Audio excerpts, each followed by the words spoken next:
over there, men are hopeless. Yeah, that's why when I was good at outside work, but when I came to Auckland, I didn't know how to cook rice even. But in Bangladesh, I had eaten rice for 25 years, yet I did not know how to cook rice. I learned from a kiwi. She showed me how to cook rice, and I learned it.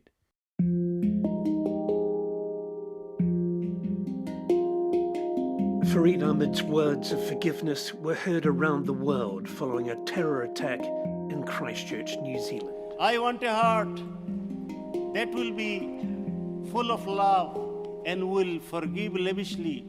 His words and stories offer both healing and hope for the future. If our heart is full of love, then peace will start from here.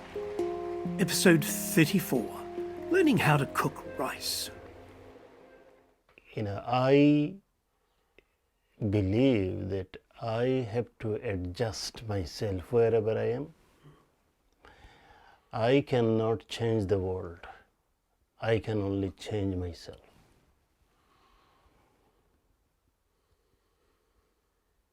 Bangladesh has some good sides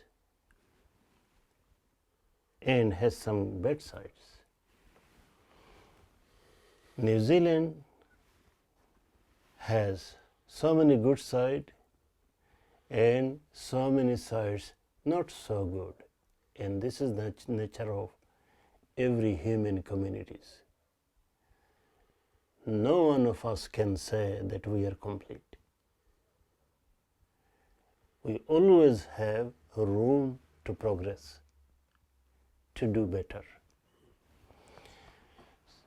That's why I respect every country, every population, every race, every community. But we have work to do to excel more. So in Bangladesh, as far as my happiness, my community, I had no problem. I was very good there, I was born there, and I had so many opportunities to do so many things. I was a humanitarian worker. I was offered to get into politics. I didn't get into politics. Why?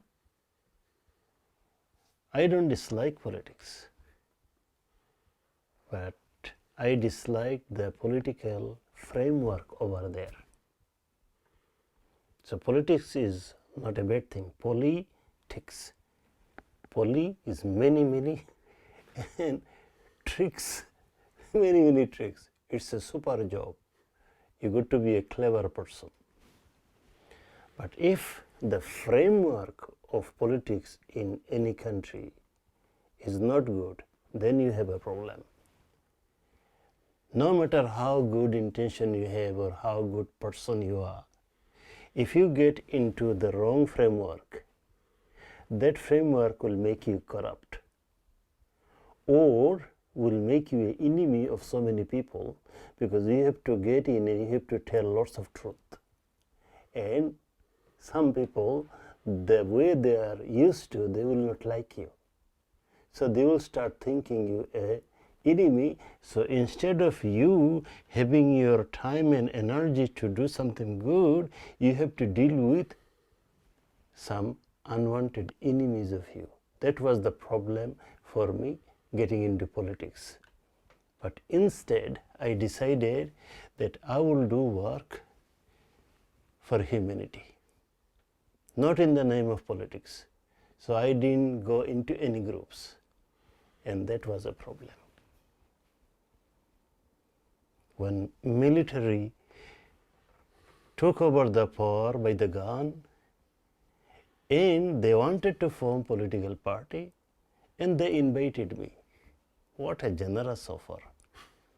The offer was, you come, help us, we help you, otherwise face the consequences.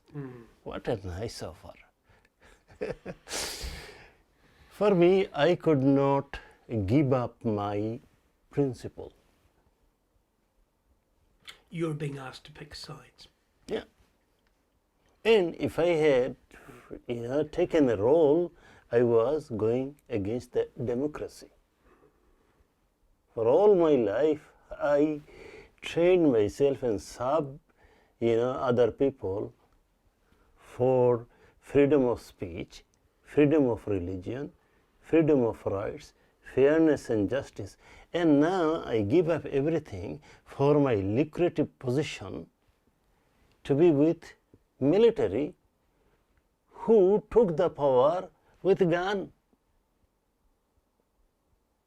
So I was in trouble. If I took it, I would give up my principle and morality.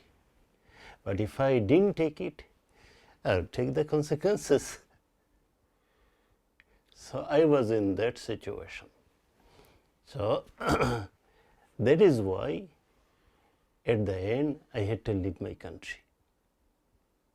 But not because I do not love my country, I do not love the general people. But when I came to New Zealand, I felt this is my country. This is my people.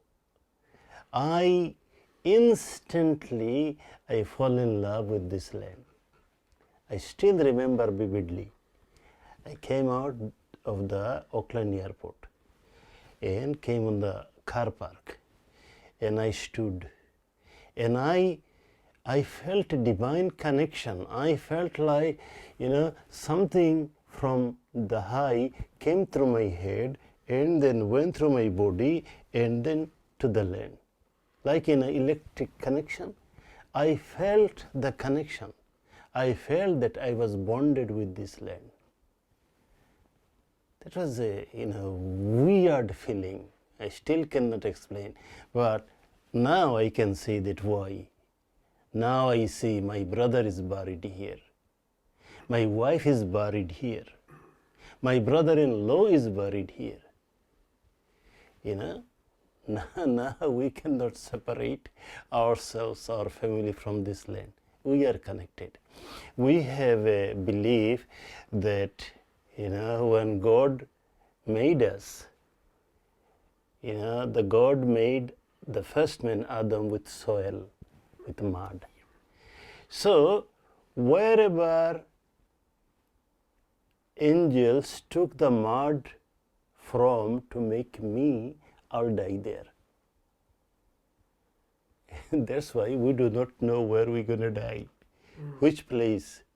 I never imagined that my brother, he was still a serving magistrate in Bangladesh, came here for a for a vacation, and he would go back and join the job there. He came here and then he had a heart attack and he died. And he was buried in Christchurch. He did not know that he was made from this soil. Same my wife. So that's how I felt connected here. I feel part of here. I love this country, I love these people, and now I am adjusting. So here the same thing, beautiful thing, lots of beautiful things.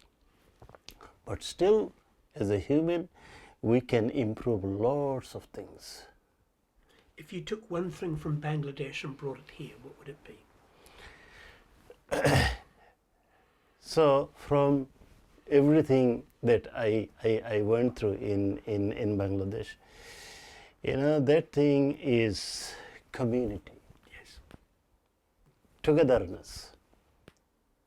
Coming together and you will be happy. Coming together, you can solve so many problems. And this togetherness, I do not mean only just by words. We have to connect our hearts together.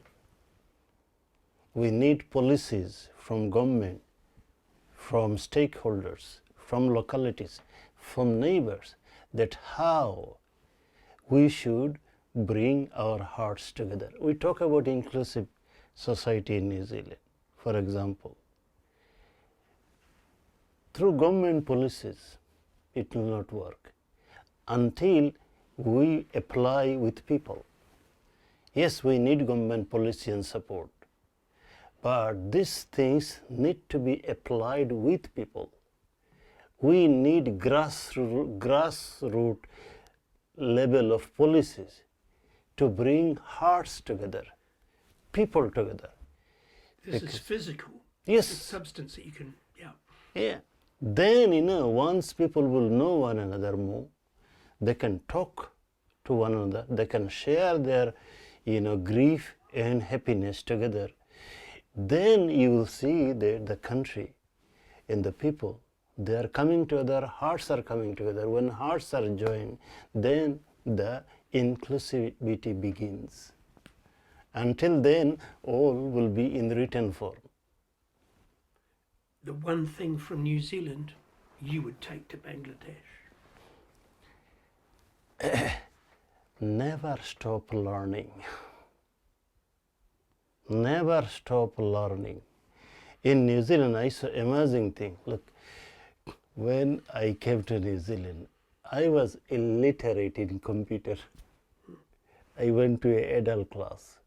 I saw 80 years old lady, 70 years old man, they were my classmates. If Bangladesh could do that, then Bangladesh could go, so high up. Here, people, they change their profession if necessary. In adult life, they have so many degrees and they say, boring, let me study more. They are continuously learning. And you go to the libraries, you will see the full of books. Children, they are taking 10 books per week, 12 books per week, reading. In Bangladesh, we do not have that much focus in study. If you have done master's degree in Bangladesh, you think, I have got my degree, why do I need more? I have a job. But in Kiwis, no. You start Kiwis' life, they are good at dishwashing, good at cooking, men and women. Over there, men are hopeless.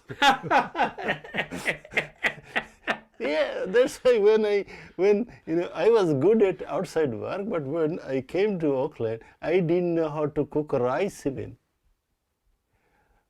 But in Bangladesh, I had eaten rice for 25 years, yet I did not know how to cook rice.